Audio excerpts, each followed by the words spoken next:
तो बेटा हम लोग बात कर रहे थे स्ट्रक्चरल आइसोमेरिज्म की, और स्ट्रक्चरल आइसोमेरिज्म मैंने आपको बताया था कि 6 टाइप की होती है। आइसोमेरिज्म पार्ट 2 और पार्ट 3, दो पार्ट्स में आपको स्ट्रक्चरल आइसोमेरिज्म पूरी मिलेगी।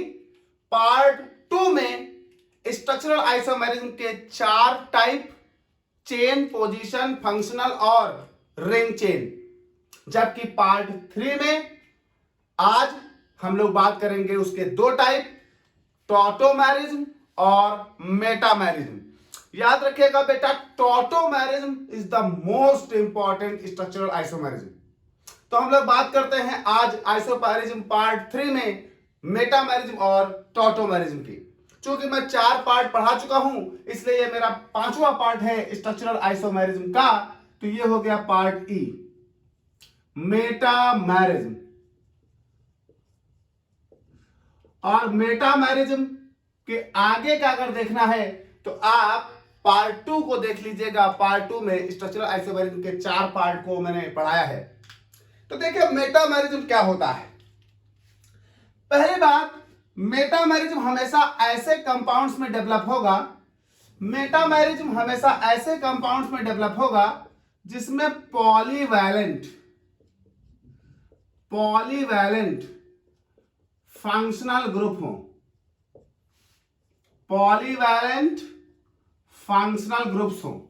मेटामेरिज्म हमेशा ऐसे कंपाउंड्स में पाई जाएगी जिन कंपाउंड्स में पॉलीवैलेंट फंक्शनल ग्रुप्स हों, यानी ऐसे फंक्शनल ग्रुप जो एक से ज्यादा बॉन्ड के द्वारा कार्बन चेन से जुड़ते हों। जैसे अगर आप देखें तो कीटोन एक पॉलीवैलेंट, यानी अगर देखें तो 2 बॉन्ड से जुड़ेगा, मतलब bivalent. Bivalent is the type of the polyvalent, एक से ज्यादा बॉन्ड। जैसे ईथर पॉलीवैलेंट, जैसे आपके पास ईस्टर पॉलीवैलेंट, जैसे आपके पास सेकेंडरी अमीन पॉलीवैलेंट, टर्सरी अमीन पॉलीवैलेंट। तो ये सब आपके पास पॉलीवैलेंट फंक्शनल ग्रुप हैं। अगर कभी कोई पॉलीवैलेंट फंक्शनल ग्रुप किसी कंपाउंड में मौजूद है तो उस कंपाउंड में मेटामेरिज्म पाई जाएगी। एक बात और, मेटामेरिज्म जो है वो जब भी डेवलप होगी तो होमोलॉगस सीरीज नहीं बदलेगी। मतलब अगर कीटोन है तो इसका मेटामर्स जो दूसरा होगा वो भी कीटोन ही होगा। अगर एक ईथर है तो इसका मेटामर भी ईथर होगा, यानी ये सेम होमोलॉगस सीरीज में पाई जाती है। तो दूसरी बात आती है कि मेटामेरिज्म हमेशा ऐसे कंपाउंड्स में पाई जाएगी जो एक ही होमोलॉगस सीरीज से बिलोंग करते हो, यानी both isomers belongs to same homologous series। Metamers ऐसे कंपाउंड्स होंगे जो एक ही होमोलॉगस सीरीज से बिलोंग करेंगे। मेटामर्स ऐसे कंपाउंड होंगे जो एक ही होमोलॉगस सीरीज से बिलोंग करेंगे। अब बात आती है ये डेवलप कैसे होती है। तो कहा गया ये डेवलप होती है कि जो पॉलीफंक्शनल ग्रुप है उसके दोनों साइड पर एल्किल ग्रुप्स की जो चेन है उनकी कार्बन की संख्याओं में अंतर आ जाता है। तो कहा गया it is arises due to the difference. तो तीसरी बात है it is arises due to the difference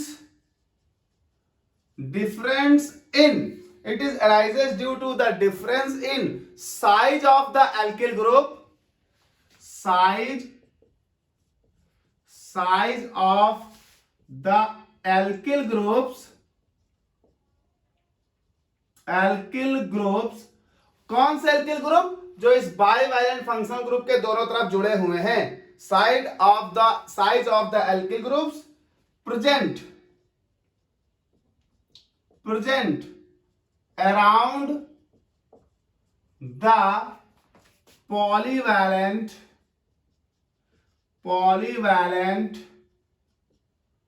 functional groups present around the polyvalent functional groups. अगर पॉलीवैलेंट फंक्शनल ग्रुप के दोनों साइड पर जुड़े हुए एल्किल ग्रुप्स कार्बन की संख्या में डिफरेंस रख रहे हैं और वो कंपाउंड एक दूसरे के आइसोमर हैं, तो ऐसे केस में वो कंपाउंड, वो आइसोमर एक दूसरे के मेटामर्स कहलाएंगे। इसको बेहतर समझने के लिए कुछ एग्जांपल लेते हैं। मान लीजिए कोई भी मैं एक ईथर बना लेता हूं। एग्जांपल में मैं कोई भी एक ईथर ले लेता हूं, जैसे CH3 CH2 O CH2 CH3। तो जरा देखिए, ये एक पॉलीवैलेंट फंक्शनल ग्रुप है। इसके इस तरफ भी एथिल है और इस तरफ भी एथिल है, लेकिन अगर इसी का हम दूसरा फॉर्म लिखें यहां पर तो ये, और इसी का अगर हम दूसरा फॉर्म लिखें तो ये देखिए नीचे लिख रहा हूं, तो एंड अगर हम इसकी बात करें तो ये हो गया CH3 single bond O, single bond CH2 CH2 CH3। अगर इन दोनों कंपाउंड्स में हम कार्बन की संख्याएं देखें तो 1 2 3 4 कार्बन दोनों में है, C4 3 2 5 2 7 3 10, 3 2 5 2 7 3 10, यानी 10 हाइड्रोजन भी दोनों में है, तो ये हो गया C4H10। एक ऑक्सीजन यहां, एक ऑक्सीजन यहां, तो ये हो गया O। तो दोनों का मॉलिक्यूलर फॉर्मूला C4H10O है। लेकिन इसमें जरा देखिए, फंक्शनल ग्रुप के इस तरफ एथिल और इस तरफ भी एथिल, जबकि इसमें देखिए फंक्शनल ग्रुप के इस तरफ मेथिल और इस तरफ प्रोपिल। तो देखिए फंक्शनल ग्रुप सेम, लेकिन उसके दोनों तरफ पाई जाने वाली साइड चेन्स अलग अलग हैं। साइड चेन्स में कार्बन अलग अलग हैं, इसमें 2 कार्बन, इसमें 1, इसमें 2 कार्बन, इसमें 3, लेकिन ओवरऑल उनका मॉलिक्यूलर फॉर्मूला सेम। तो बेटा ये एक दूसरे के कहलाएंगे मेटामर्स। ऐसा बाइवैलेंट फंक्शनल ग्रुप वाला कंपाउंड जिसके दोनों साइड पर लगी हुई एल्किल ग्रुप दूसरे कंपाउंड के दोनों साइड पर लगी हुई एल्किल ग्रुप से डिफरेंट हो और मॉलिक्यूलर फॉर्मूला दोनों का सेम हो, वो कहलाएंगे मेटामर्स। एक और एग्जांपल लेते हैं इसका। मान लेते हैं, एक और एग्जांपल लेते हैं बेटा। मान लेते हैं ये हो गया CH3 CH2 CH2 C double bond O CH3। 1 2 3 4 5 carbon, 5 carbon के एक और चेन लेता हूं मैं, इसी में एंड कर लेते हैं। तो CH3 CH2 C double bond O CH2 CH3। देखिए यहां पर भी 5 कार्बन की चेन, तो दोनों जगह देखिए कार्बन की संख्याएं सेम हैं। यहां भी C5 1 2 3 4 5, यहां भी C5 1 2 3 4 5, 3 2 5 2 7 3 10 हाइड्रोजन यहां भी है, 3 2 5 2 7 3 10 हाइड्रोजन यहां भी है, एक ऑक्सीजन यहां भी है, एक ऑक्सीजन यहां भी है, C5H10O। लेकिन इसमें देखिए फंक्शनल ग्रुप जो आपका पॉलीवैलेंट फंक्शनल ग्रुप है, उसके एक तरफ मेथिल, इसमें है एथिल, एक तरफ प्रोपिल, इसमें है एथिल। तो आपके पास इन दोनों कंपाउंड का मॉलिक्यूलर फॉर्मूला सेम, इन दोनों कंपाउंड में फंक्शनल ग्रुप सेम, दोनों कंपाउंड में फंक्शनल ग्रुप पॉलीवैलेंट। डिफरेंस कहां है? डिफरेंस है उस फंक्शनल ग्रुप के दोनों साइड पर लगी हुई साइड चेन्स में। और आपको मालूम, अगर पॉलीवैलेंट फंक्शनल ग्रुप हो, दोनों एक ही होमोलॉगस सीरीज से बिलोंग करते हो, लेकिन उनमें साइड चेन में एल्किल ग्रुप की जो साइड चेन्स हैं उनमें कार्बन की संख्याओं का अंतर हो, तो वो दोनों एक दूसरे के आइसोमर होंगे। और कैसे आइसोमर होंगे? मेटामर्स होंगे। और बेटा जहां मेटामर्स बने वो आइसोमेरिज्म मेटामेरिज्म होगी। तो याद रखिएगा 2-3 बातें। मेटामेरिज्म हमेशा ऐसे कंपाउंड्स में डेवलप होगी जिसमें पॉलीवैलेंट फंक्शनल ग्रुप हो। मेटामेरिज्म हमेशा ऐसे कंपाउंड्स में डेवलप होगी जो एक ही होमोलॉगस सीरीज से बिलोंग करते हों। मेटामेरिज्म हमेशा ऐसे कंपाउंड में डेवलप होगी जिनमें फंक्शनल ग्रुप के दोनों साइड पर लगी हुई साइड चेन्स यानी एल्किल ग्रुप्स डिफरेंट हो, यानी कार्बन की संख्याएं अलग अलग हों दोनों कंपाउंड्स में। इस फिनोमिना को कहेंगे मेटामेरिज्म। बेटा मेटामेरिज्म के बाद हमारी स्ट्रक्चरल आइसोमेरिज्म की जो छठी टाइप है, 6 हेडिंग, वो है tautomerism. And tautomerism is the most important structural isomerism. Unique है बिल्कुल, मोस्ट इंपॉर्टेंट, बहुत ध्यान से पढ़िएगा। इसके लिए बेटा हम लोग व्हाइट बोर्ड को रफ करते हैं और आगे बात करते हैं। तो बेटा हम लोग स्ट्रक्चरल आइसोमेरिज्म का last and most important topic tautomerism की बात करने वाले हैं। तो हम लोग स्ट्रक्चरल आइसोमेरिज्म का last and most important topic tautomerism. Tautomerism देखिए बेटा, टॉटोमेरिज्म एक स्पेशल टाइप की फंक्शनल आइसोमेरिज्म है। टॉटोमेरिज्म एक स्पेशल टाइप की फंक्शनल आइसोमेरिज्म है। मैं एक पॉइंट लिख देता हूं, it is a special type of functional isomerism. Tautomerism एक स्पेशल टाइप की फंक्शनल आइसोमेरिज्म है। स्पेशल टाइप की फंक्शनल आइसोमेरिज्म क्यों? क्योंकि यहां पर जो दोनों आइसोमर होंगे वो एक दूसरे में कन्वर्ट होते रहेंगे, उनके बीच एक इक्विलिब्रियम बनेगा। और ये इक्विलिब्रियम इसलिए बनेगा क्योंकि जो दोनों आइसोमर होंगे उनमें एक हाइड्रोजन ऐसा होगा जो एक पोजीशन से दूसरी पोजीशन पर मूव करता रहेगा।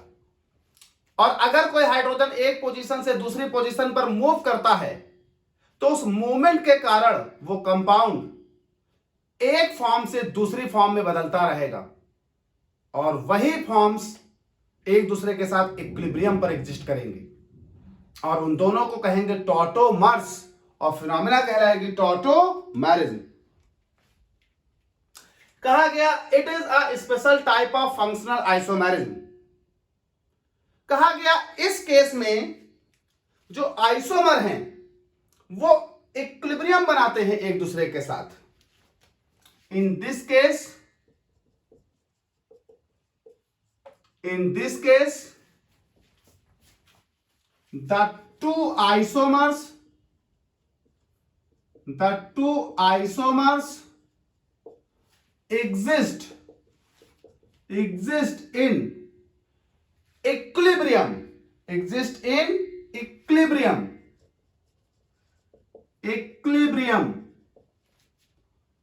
with each other। एक दूसरे के साथ इक्विलिब्रियम पर मौजूद होंगे, यानी एक आइसोमर दूसरे आइसोमर में, दूसरा आइसोमर पहले आइसोमर में परिवर्तित होता रहेगा। अब अगर एक आइसोमर दूसरे आइसोमर में परिवर्तित हो रहा है तो बात आती है परिवर्तन हो क्यों रहा है? यह परिवर्तन हो रहा है इसलिए क्योंकि कंपाउंड में एक डायनेमिक हाइड्रोजन है। तो दूसरी बात लिखते हैं, इट इज कॉज्ड बाई। कहा गया it is caused by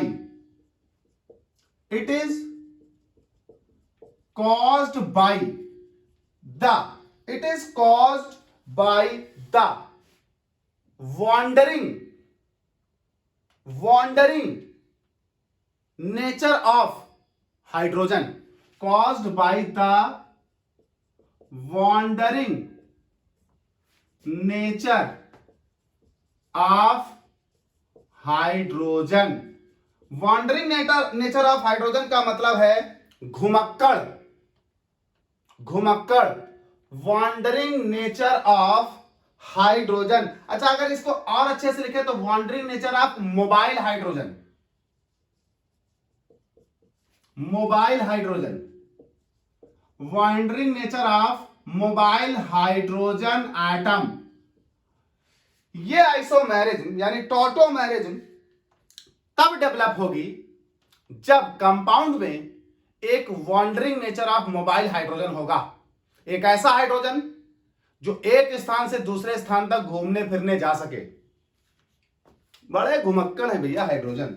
wandering nature of mobile hydrogen atom. अब एक स्थान से दूसरे स्थान तक जाएगा तो जिस स्थान से जाए वो भी पॉलीवैलेंट होना चाहिए और जिस पर जाए वो भी पॉलीवैलेंट होना चाहिए। Hydrogen atom between two polyvalent atoms, between two polyvalent atoms. इस केस में क्या होगा कि एक ऐसा मोबाइल हाइड्रोजन, घुमक्कड़ हाइड्रोजन, जो एक पोजीशन से दूसरी पोजीशन और दूसरी से पहली पर आ जा सकेगा। और बेटा इस हाइड्रोजन के आने और जाने के कारण ही पहला कंपाउंड दूसरे में और दूसरा पहले में परिवर्तित होता रहता है, इक्विलिब्रिया बनती है, जिस वजह से तो एक ही फॉर्म दो रूपों में बदल जाती है और वही दोनों रूप एक दूसरे के कहलाने लगते हैं आइसोमर, टॉटोमर्स, और फिनोमेना कहलाते हैं tautomerism.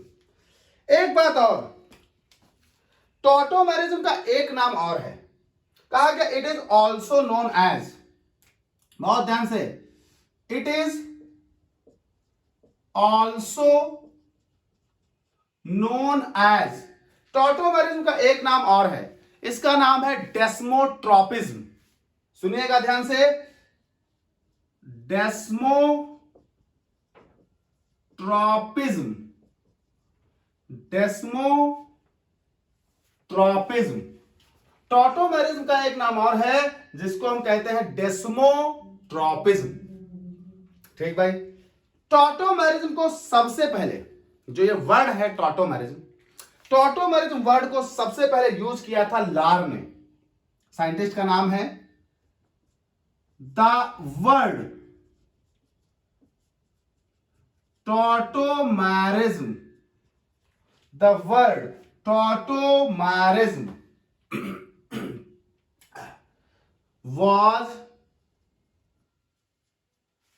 used by Lar, L-A-R, Lar, in 1885. The word tautomerism was used by Lar in 1885. बेटा चार बातें ध्यान रखिएगा। टॉटोमेरिज्म एक स्पेशल टाइप की फंक्शनल आइसोमेरिज्म है। स्पेशल टाइप की फंक्शनल आइसोमेरिज्म इसलिए क्योंकि यहां पर कंपाउंड में फंक्शनल ग्रुप बदल जाएंगे। अब बदलेंगे क्यों, दूसरी बात ध्यान रखिए, टॉटोमेरिज्म में एक मोबाइल हाइड्रोजन होता है जो एक स्थान से दूसरे स्थान तक, यानी एक पॉलीवैलेंट एटम से दूसरे पॉलीवैलेंट एटम तक आ जा सकता है। और जब वो एक पॉलीवैलेंट एटम से दूसरे पॉलीवैलेंट एटम तक आएगा जाएगा तो उस मोबाइल हाइड्रोजन के कारण ही फंक्शनल ग्रुप का नेचर बदल जाएगा। तो टॉटोमेरिज्म एक स्पेशल टाइप की फंक्शनल आइसोमेरिज्म है जिसमें एक मोबाइल हाइड्रोजन होता है, जिस मोबाइल हाइड्रोजन के अपनी स्थान बदलने के कारण उसमें फंक्शनल ग्रुप चेंज हो जाते हैं, इसीलिए हम इसे स्पेशल टाइप की फंक्शनल आइसोमेरिज्म भी कह सकते हैं। टॉटोमेरिज्म में जो दोनों आइसोमर हैं वो एक दूसरे के साथ डायनेमिक इक्विलिब्रियम पर रहते हैं, क्योंकि वो एक दूसरे में परिवर्तित होते रहते हैं, क्योंकि हाइड्रोजन एक स्थान पर नहीं रुकेगा, कभी पहले से अगले स्थान पर, अगले से पहले स्थान पर, पहले से अगले स्थान पर बदलता रहता है, जिस वजह से यहां आइसोमर एक दूसरे में बदलते रहते हैं, इसलिए यहां दोनों आइसोमर के बीच एक इक्विलिब्रिया एग्जिस्ट होती है। जो टर्म टॉटोमेरिज्म है वो सबसे पहले लार ने दिया था 1885। टॉटोमेरिज्म का एक नाम और है जिसको हम कहते हैं डेस्मोट्रॉपिज्म। अच्छा, इतनी बात सुनने के बाद एक बात और सुनिएगा बेटा, टॉटोमेरिज्म दो तरह की होती है। टॉटोमेरिज्म दो तरह की होती है। It is of two type. पहली डायड, DYED, डायड सिस्टम में देखी जाती है और दूसरी ट्रायड सिस्टम में देखी जाती है। Dyad system, triad system, dyad system, triad system. तो टॉटोमेरिज्म में एक मोबाइल हाइड्रोजन होगा जिसके अपनी पोजीशन बदलने के कारण एक नया आइसोमर डेवलप हो जाएगा, जिसको हम कहेंगे टॉटोमर्स, और फिनोमिना कहलाएगी टॉटोमेरिज्म। चलिए, दो तरह की हो रही है, डायड और ट्रायड। एक एक करके देखते हैं। जरा व्हाइट बोर्ड रफ कर लेते हैं।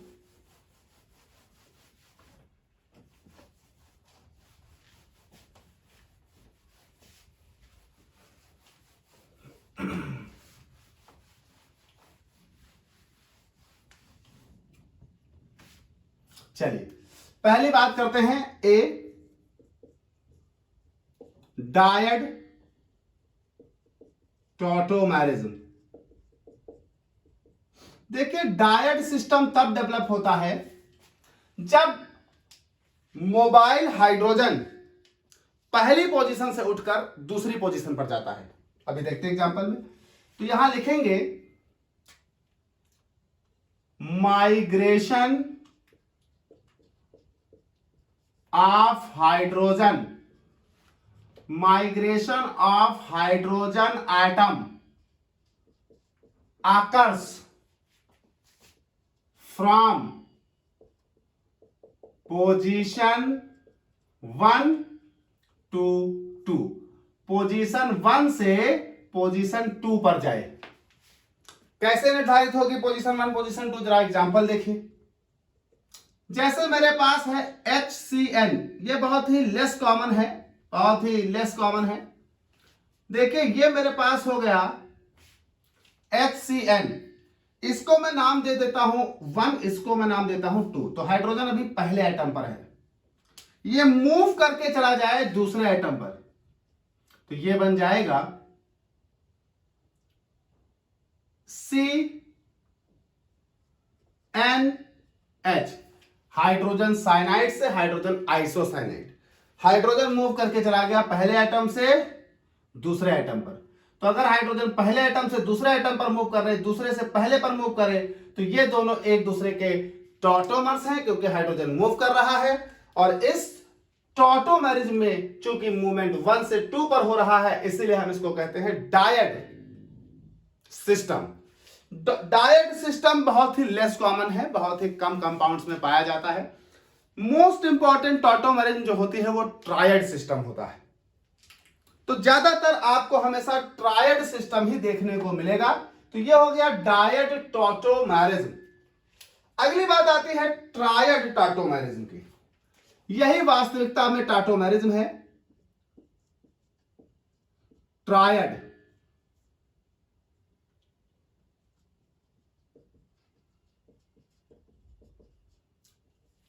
ट्रायड सिस्टम में क्या होता है कि यहां पर हाइड्रोजन पहले पोजीशन से उठता है और तीसरी पोजीशन पर जाता है। तो लिख लेते हैं migration of hydrogen, migration of hydrogen atom occurs from position 1 to 3। Position 1 से चलेगा, पोजीशन 3 पर जाएगा। अच्छा, triad system of isomerism, triad system of isomerism सबसे कॉमन है कीटो और इनॉल्स में। हालांकि ये नाइट्रो और एसी नाइट्रो फॉर्म में भी पाई जाती है, लेकिन सबसे कॉमन है ये कीटो और इनॉल में। इसलिए हम इसे कीटो इनॉल टॉटोमेरिज्म भी कहते हैं। आप कह सकते हैं it is also known as, it is also known as keto enol tautomerism, keto enol tautomerism, क्योंकि आमतौर पर ये कीटोन और इनॉल के बीच में ही पाई जाती है आमतौर पर। तो ट्रायड सिस्टम में क्या होता है, migration of hydrogen atom occurs from position 1 to 3। अब जब occurs of hydrogen atom from 1 to 3 होता है तो ये बेसिकली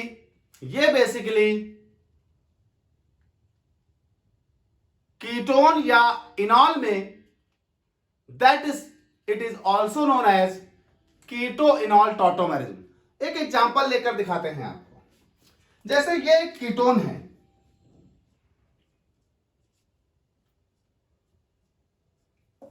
यहां एक H ले लेता हूं। अब होगा क्या, नंबरिंग करिए तो इसे नंबरिंग दे दी 1, इसे 2 और इसे 3। देखिए होगा क्या, यहां से ये बॉन्ड शिफ्ट करेगा ये नीचे। जैसे ये बॉन्ड नीचे आएगा इसकी वैलेंसी पर कोई फर्क नहीं पड़ेगा, क्योंकि बॉन्ड ऊपर बने या नीचे बने 1 2 3 4 मेंटेन रहेंगे, लेकिन इसकी वैलेंसी बढ़ जाएगी। रिजल्ट ये निकलेगा कि ये अपने हाइड्रोजन को रिमूव कर देगा और यही हाइड्रोजन निकलेगा O पर जाएगा, क्योंकि इस बॉन्ड के नीचे आते ही ऑक्सीजन की वैलेंसी क्या हो गई, कम। तो इस केस में क्या हो रहा है कि बॉन्ड नीचे आया, H ऊपर गया। तो इस केस में क्या हो रहा है कि जैसे बॉन्ड नीचे आएगा वैसे ये H यहां जाएगा। अब होगा क्या कि ये बेटा होगा C सिंगल बॉन्ड OH, ये हो जाएगा डबल बॉन्ड C और दिस। यहां पर आप देखिए कीटो ग्रुप दिख रहा था तो इसका नाम है कीटो फॉर्म।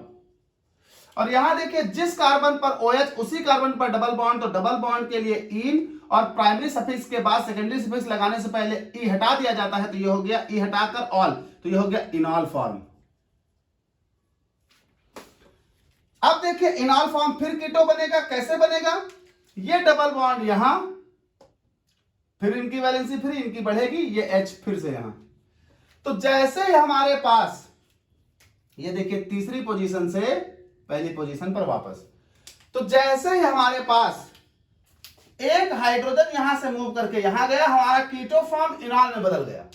फिर से इनॉल का हाइड्रोजन यहां आया, हमारा इनॉल फॉर्म कीटो में बदल गया। आप देख रहे हैं एक हाइड्रोजन के मूव कर जाने की वजह से एक फॉर्म दूसरे फॉर्म यानी एक कंपाउंड दूसरे कंपाउंड में बदल रहा है। यही वजह है कि ये दोनों एक दूसरे के आइसोमर हैं। और कैसे आइसोमर, कीटो इनॉल आइसोमर या टॉटोमर्स, टॉटोमेरिज्म या कीटो इनॉल आइसोमेरिज्म। अब यहां पर एक बात आती है, क्या हर जगह यह हाइड्रोजन मूव करेगा, क्या हर जगह कीटो इनॉल टॉटोमेरिज्म बनेगी? कहा गया नहीं। कीटो इनॉल टॉटोमेरिज्म बनने के लिए एक स्पेशल कंडीशन है, और क्या है कंडीशन जरा देखते हैं।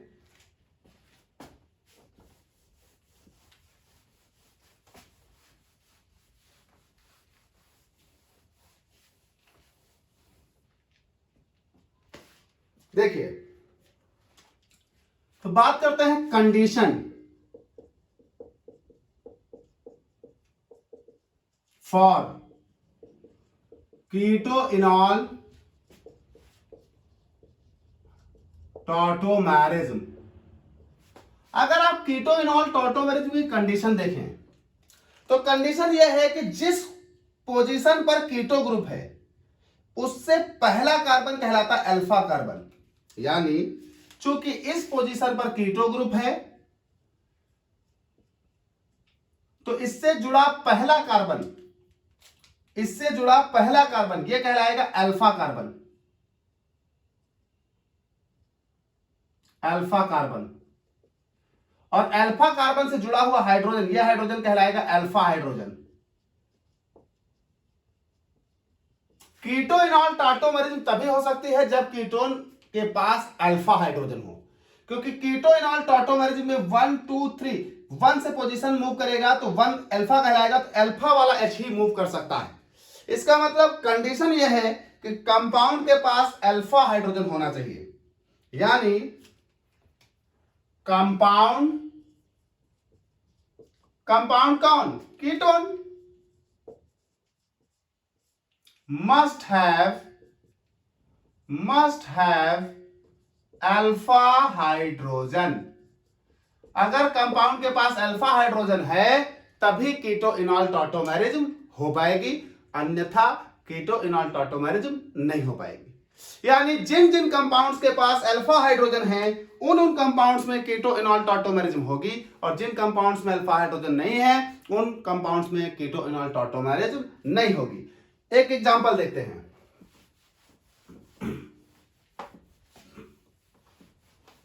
देखिए, हम लेते हैं एसीटोन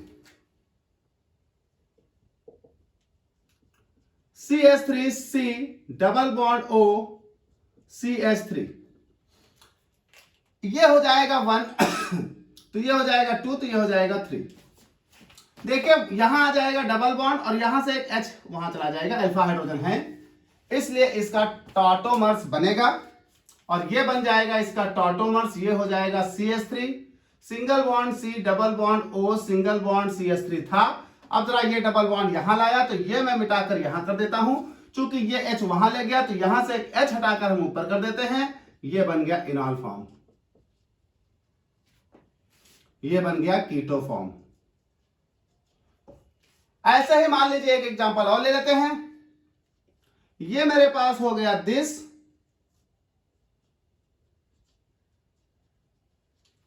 अगर देखा जाए तो ये हो जाएगा 1, ये हो जाएगा 2, ये हो जाएगा 3, डबल बॉन्ड मूव करके यहां आएगा, H मूव करके ऊपर जाएगा और ये मेरे पास बना देगा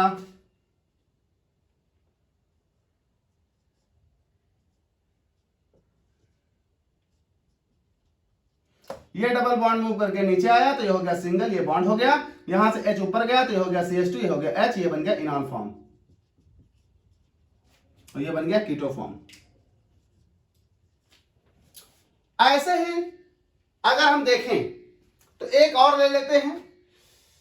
ये मेरे पास एक कंपाउंड है,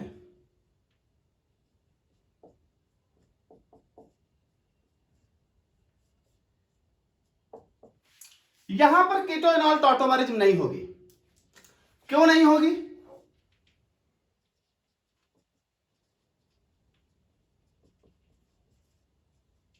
क्योंकि अल्फा हाइड्रोजन नहीं है।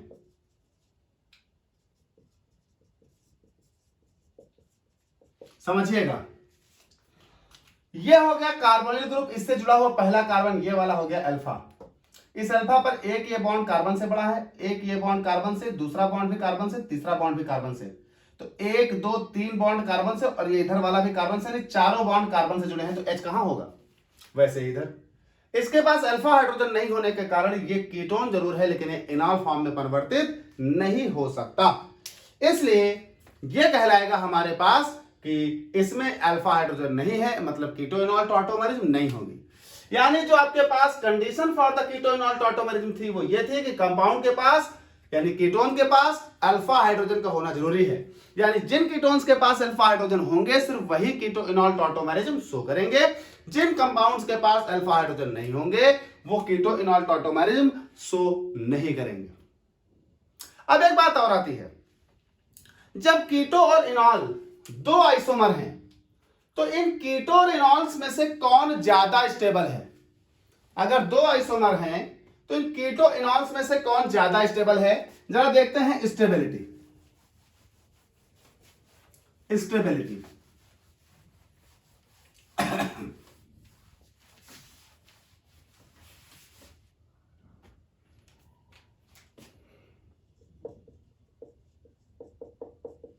Stability of keto and enol form.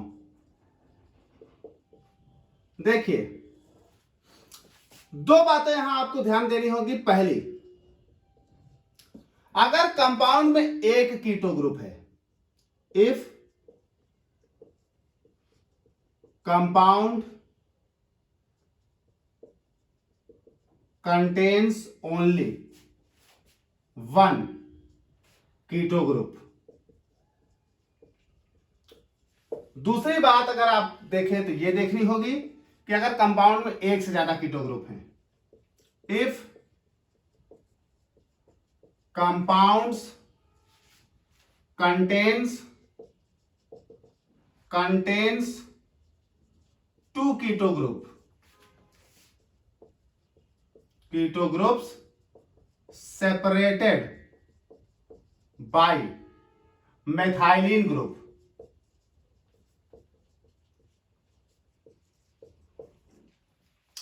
जरा देखिए, अगर कंपाउंड में एक कीटो ग्रुप है तो इसका बेस्ट एग्जांपल देखिए, अभी हमने लिया था एसीटोन का, यही ले लेते हैं। तो ये हो गया एसीटोन, होगा क्या बॉन्ड यहां H ऊपर, तो जरा गौर करिए, ये बॉन्ड आएगा यहां, H आएगा ऊपर, तो इसका जो इनॉल फॉर्म बनेगा जरा ये देखिए, ये बनेगा CH3COH डबल बॉन्ड CH2। अब ये हो गया कीटो फॉर्म,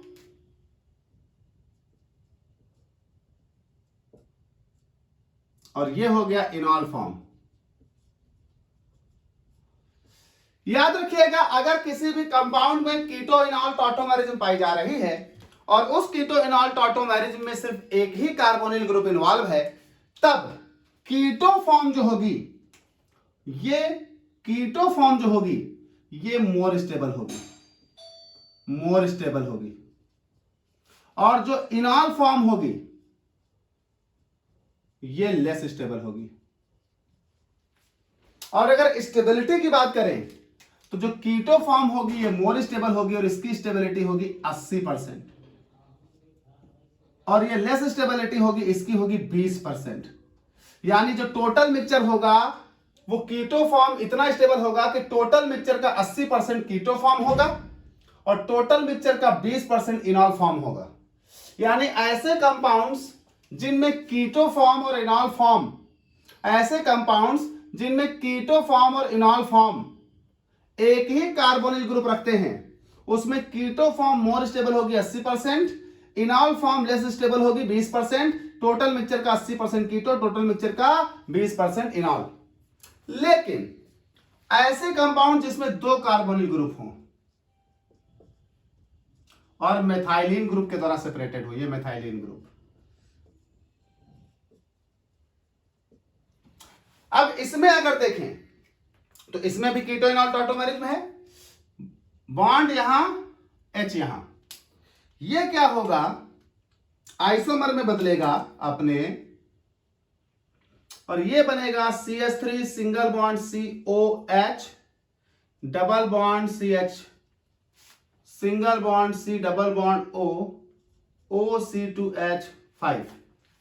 और इस केस में क्या होगा कि ये तुम्हारे पास है कीटो फॉर्म,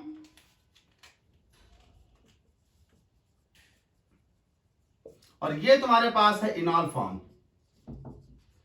इस केस में क्या होगा कि जो कीटो फॉर्म है, कीटो फॉर्म यहां पर बेटा लेस स्टेबल होगी, यहां पर कीटो फॉर्म लेस स्टेबल होगी, और इनॉल फॉर्म यहां पर मोर स्टेबल होगी।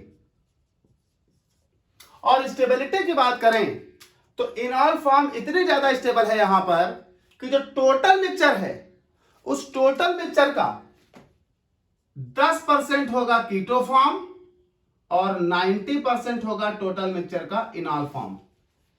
तो बेटा आमतौर पर अगर हम कीटो इनॉल टॉटोमेरिज्म की बात करें तो ऐसे कीटो इनॉल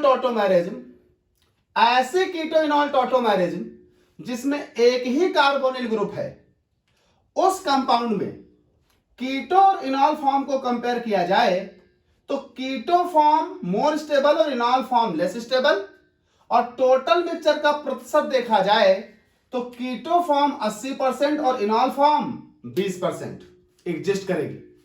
जबकि ऐसे कंपाउंड्स जिनमें दो कीटोनिक ग्रुप हों जो एक दूसरे से मेथाइलिन ग्रुप के द्वारा सेपरेटेड हों, उन कंपाउंड्स में keto form less stable, enol form more stable, और कितना, इतना मोर स्टेबल कि टोटल मिक्सचर का 90% इनॉल फॉर्म है और 10% कीटो फॉर्म है। अब बात आती है कि यहां अनयूजुअल स्टेबिलिटी कैसे। वैसे कीटो फॉर्म ज्यादा स्टेबल होने चाहिए क्योंकि keto form main functional group है, enol form is not the main functional group. तो फिर कीटो फॉर्म ज्यादा स्टेबल क्यों है, और कीटो फॉर्म ज्यादा स्टेबल क्यों है, इसको जानने के लिए जरा यहां मैं एक बात लिख देता हूं। कीटो फॉर्म ज्यादा स्टेबल इसलिए है बेटा, कीटो फॉर्म ज्यादा स्टेबल इसलिए है क्योंकि कीटो फॉर्म इस केस में इनॉल फॉर्म और कीटो फॉर्म अगर दोनों को कंपेयर करें तो इनॉल फॉर्म ज्यादा स्टेबल, इसलिए क्योंकि इनॉल फॉर्म हाइड्रोजन बॉन्ड बनाता है। देखिए ये हो गया CH3 सिंगल बॉन्ड, ये हो गया C सिंगल बॉन्ड, ये हो गया O सिंगल बॉन्ड, ये हो गया H double bond CH single bond C double bond O और ये सिंगल बॉन्ड OC2H5। जरा गौर करिए, ऑक्सीजन पर पार्शियल नेगेटिव, हाइड्रोजन पर पार्शियल पॉजिटिव, ऑक्सीजन पर पार्शियल नेगेटिव, और this makes the hydrogen bond. ये देखिए जिस वजह से ये इनॉल का OH और ये कीटो का ये ग्रुप आपस में स्टेबलाइज कर रहे हैं due to the formation of the chelation. यानी कीटो इनॉल में यहां पर कीटो फॉर्म ज्यादा स्टेबल थी क्योंकि कीटो फॉर्म ही मोस्ट स्टेबल फॉर्म है क्योंकि वो मेन फंक्शनल ग्रुप है। यहां पर भी कीटो फॉर्म ज्यादा स्टेबल होनी चाहिए थी, लेकिन यहां उल्टा है, इनॉल फॉर्म ज्यादा स्टेबल है क्योंकि इनॉल फॉर्म अपने आप को स्टेबलाइज कर रहा है। किस वजह से? चिलेशन की वजह से, इंट्रामॉलिक्यूलर हाइड्रोजन बॉन्डिंग की वजह से। तो ये इंट्रामॉलिक्यूलर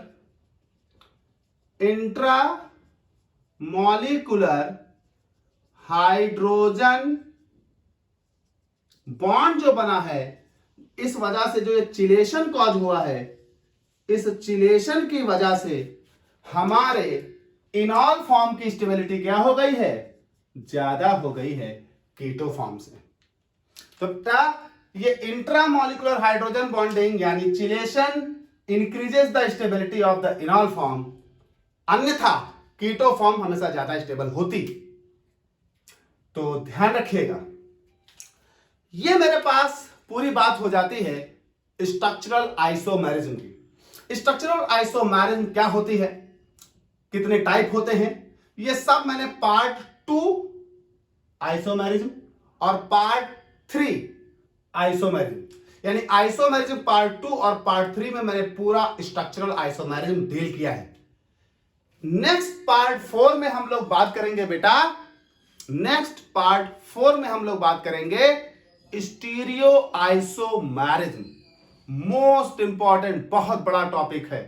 तो स्टीरियो आइसोमेरिज्म हम लोग कंटिन्यू करेंगे पार्ट 4 से।